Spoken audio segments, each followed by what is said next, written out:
She asks, have you ever been challenged to Nope. explain Sorry. to explain the truths within theology of the body without using a religious or biblical perspective? Is that even possible? She says, I'm desperate for non-biblical and non-religious resources that would still point to these truths of the church teaching. Yeah. So this brings up the whole conversation of the relationship between philosophy and theology, which I love, and I'm happy to address this question. I'll cut to the chase and give kind of a bottom line answer first, which is you can't get all that the theology of the body teaches without biblical revelation, because it's precisely a theology. But all sound theology starts with sound philosophy. And we see this in the very unfolding of John Paul II's career.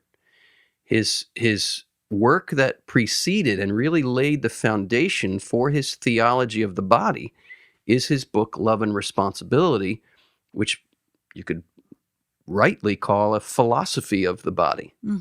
And that means it's a look at human relationships. It's a look at human sexuality, at our being male and female, and examining deep, deep questions about the human heart, about the longing for love, about the sexual embrace, about its meaning, without any appeal to Scripture directly. That's really amazing that the first answer actually is written by Pope John Paul II himself. Yeah, so I would urge Erica to immerse yourself, Erica, in John Paul II's book, Love and Responsibility. And if you find it hard to digest, it is very scholarly.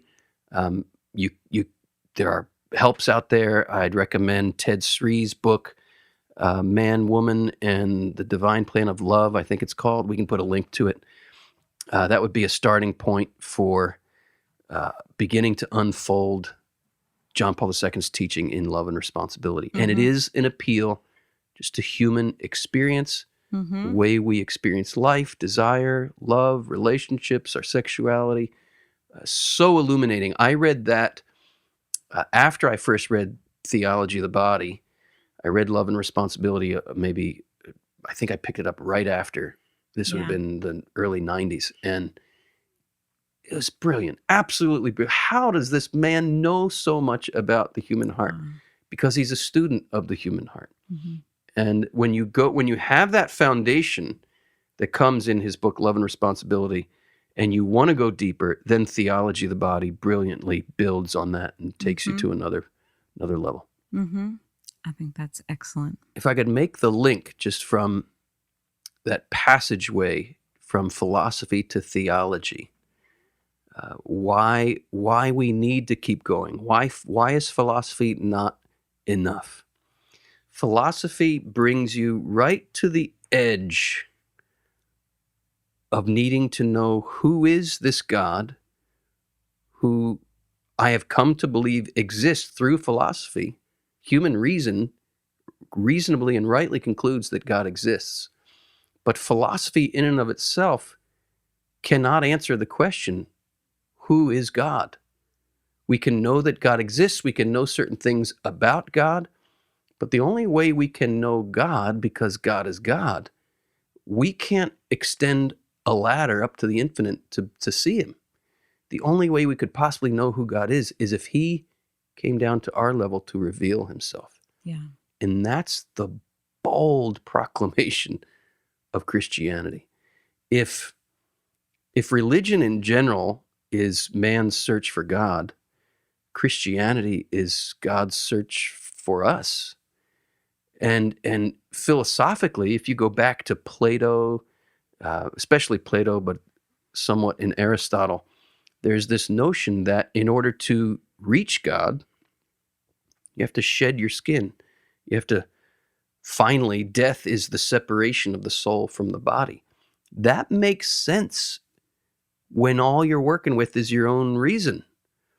Because reason itself could not have, in its wildest imaginings, conceived of the idea that infinite eternal God would actually take on our flesh to reach us.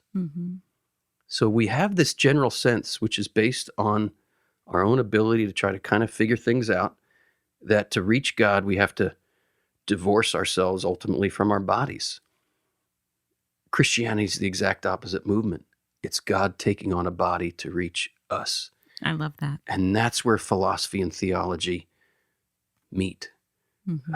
So follow through in philosophy the whole way, and it will take you to this threshold where we pass over into the realm of faith, which is in no way a negation of reason. Rather, faith and reason, John Paul II says, are the two wings that lift us to the heights. We need both. We need both. And having both helps us to understand, as we always want our listeners to understand, what it means to be human. And to be human is to be a gift, which is what every human being is. Everyone out there, you guys listening to us right now, we always want you to know you are an indispensable, irreplaceable, unrepeatable gift. Become what you are.